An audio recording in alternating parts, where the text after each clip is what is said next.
Y ahora, un brillante momento en la animación.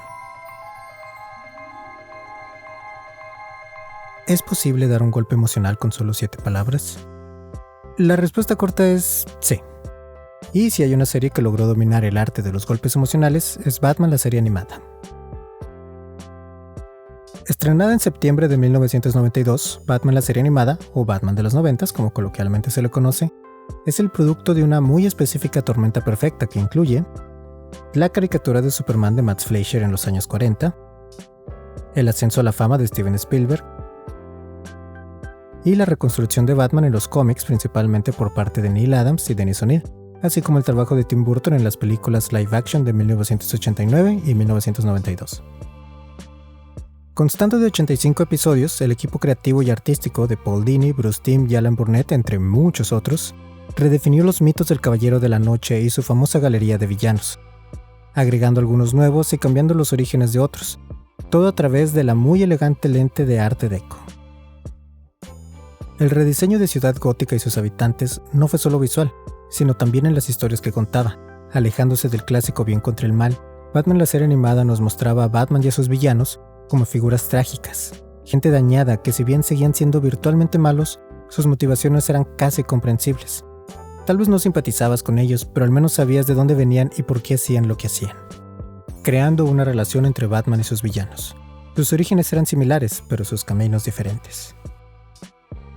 Y aun cuando estos son tal vez temas demasiado complejos para una caricatura de sábado por la mañana, la serie nunca subestimó a su audiencia, y en respuesta, la audiencia nunca subestimó a la serie. Hay muchos brillantes momentos que escoger de esta serie, pero hoy nos concentraremos en los últimos minutos del episodio 30 de la primera temporada, Perchance to Dream o Quizás Soñaba. Agreguemos un poco de contexto al momento. Con una de esas tramas poco convencionales de las que hablábamos antes, este episodio nos muestra a Bruce Wayne despertando en un mundo donde sus padres están vivos, está comprometido con Selina Kyle y no es Batman. En todos sentidos su vida es perfecta. Confundido, Bruce intenta descubrir si esta es su verdadera realidad o si es demasiado buena para ser verdad. A partir de aquí voy a entrar de lleno a spoilers del episodio, así que si gustan ir a verlo, yo los espero. Mientras tanto, ¿por qué no se suscriben al canal? Todos los chicos populares lo están haciendo. ¿Listo? Ok, continuamos. Después de encontrarse con otro Batman en este mundo, Bruce acepta momentáneamente su nueva vida, se permite ser feliz, hasta que al intentar leer un libro se da cuenta que las palabras no tienen sentido. Esto porque cuando dormimos, la parte del cerebro que se encarga de procesar palabras es menos activa que cuando estamos despiertos. Una vez que sabe que todo su paraíso es una mentira, Bruce se enfrenta al otro Batman, revelando que todo es un mundo creado por el sombrerero loco, alias Jervis Tetch.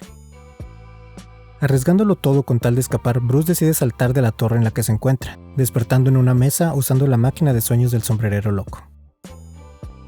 Iracundo, Batman confronta al sombrerero loco, quien con lágrimas en los ojos le explica que estaba dispuesto a darle su vida ideal con tal de mantenerlo fuera de la suya. En el epílogo del capítulo, después de que Jervis es devuelto a Arkham, el comisionado Gordon le pregunta a Batman qué se supone que es la máquina de Tetch. Y antes de escuchar la desgarradora respuesta de Batman, recapitulemos un poco. Bruce tuvo una oportunidad de vivir la vida que siempre soñó. Durante los breves momentos en los que acepta esta nueva vida como su realidad, lo primero que dice es y lo segundo que hace es ir a casa y abrazar a su padre. Un padre cuya muerte, junto con la de su madre, inició una pesadilla de la que ahora Bruce sabe nunca podrá despertar. Una pesadilla a la cual le dio un rostro, Batman. Que incluso en su vida perfecta seguía existiendo, solamente no era él. Porque Bruce sabe que Batman siempre debe estar ahí, que la pesadilla siempre debe estar ahí, y debe ser él.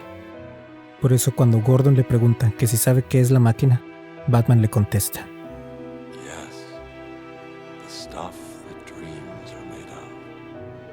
Después desaparece en las sombras, no triunfante como un caballero de la noche o un superhéroe, sino como un alma desolada y perdida, un hombre atrapado en una pesadilla de la que nunca podrá despertar. Y creo que gran parte del crédito aquí debe ir a la actuación de Kevin Conroy como Batman. La línea por sí sola es buena, pero corre el riesgo de sonar algo cursi si no es ejecutada adecuadamente. Conroy sabía que no se podía fingir ser Batman, que no era solamente sobre una versión profunda y rasposa de su voz. Él basaba su voz en el sufrimiento de un niño al que le arrebataron a sus padres junto con su identidad. Y él, como un hombre gay que tampoco tuvo a sus padres, sufrió más de una vez de discriminación y tuvo que ocultarlo del mundo por mucho tiempo. Sabía lo que era usar una máscara y dudar de cuál de las dos era su verdadera identidad. Él sabía todo el peso que llevaban esas 7 palabras. Y su perfecta actuación es la pieza final en este brillante momento en la animación.